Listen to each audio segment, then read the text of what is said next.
Baik, saudara-saudari kaum muslimin dan muslimat, kita jawab pertanyaan-pertanyaan yang sudah sampai di hadapan kami. Saya mulai pertanyaan yang pertama. Silahkan didengar ya. Kapan kita bisa mengamalkan ilmu kita menjadi seorang ustaz? Karena kita sudah mengaji lama, namun belum menguasai bahasa Arab. Namun membaca kitab-kitab terjemahan, bahwasanya dengan kitab terjemahan sudah cukup karena diterjemahkan oleh para doktor. Dengan ilmu yang ilmu kita seperti itu, bolehkah kita datang ke acara-acara bid'ah namun untuk meluruskan mereka? Ada beberapa bagian dari pertanyaan ini yang menarik untuk dikomentari.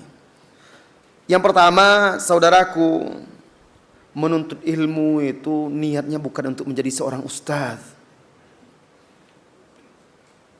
Menuntut ilmu itu adalah niatnya ikhlas karena Allah, mengangkat kebodohan dari diri kita agar kita bisa beribadah kepada Allah ala basirah, di atas ilmu. Itu tujuannya.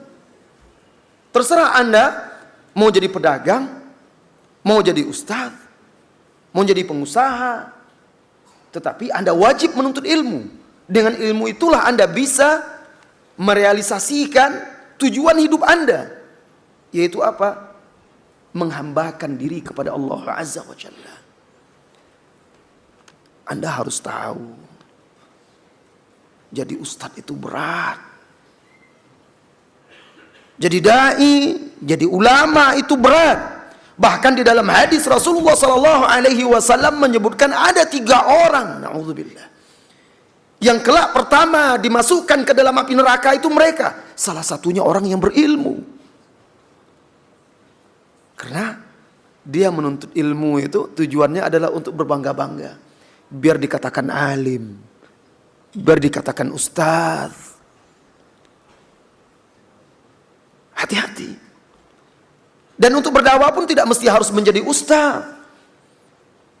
Ketika Anda menuntut ilmu dengan ikhlas, mengharapkan pahala dan ridho dari Allah Subhanahu wa taala semata, lalu Anda amalkan pada diri Anda, kemudian mulai Anda ajarkan kepada orang-orang terdekat Anda menjadi seorang dai ketika itu. Dan betapa banyaknya juga bermunculan ustaz-ustaz di akhir zaman ini yang akhirnya berbicara masalah agama Allah, berfatwa tentang halal dan haram, tetapi pada hakikatnya mereka belum layak untuk berbicara dalam agama Allah Subhanahu wa taala.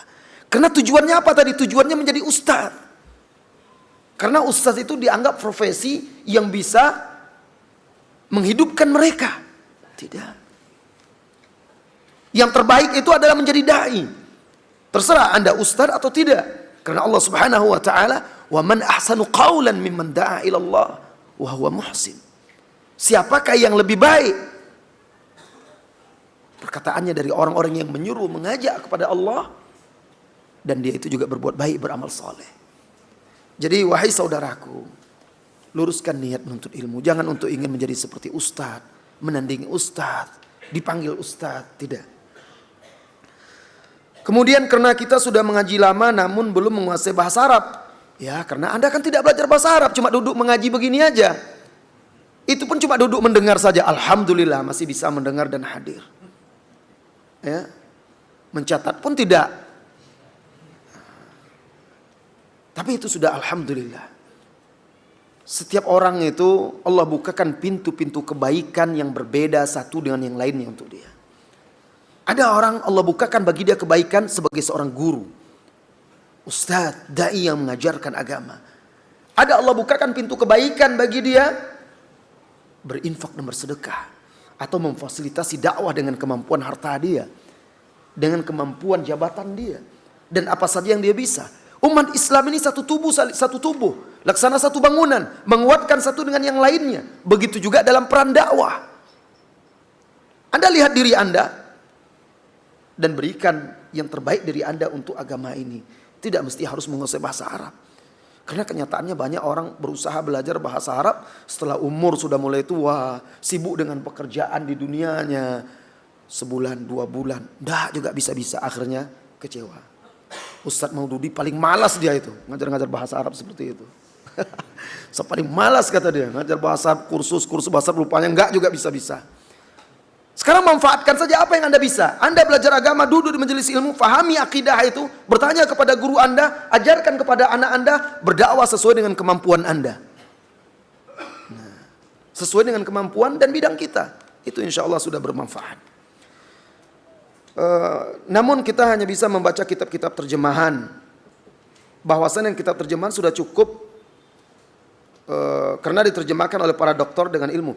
Ya, untuk orang awam insya Allah cukup membaca terjemahan untuk membantu dia belajar. Tentu pilih penerjemahnya adalah penerjemah yang amanah. Karena banyak juga kami perhatikan, karena sekarang kan kaum muslimin di Indonesia ini lagi bersemangat kembali kepada agama.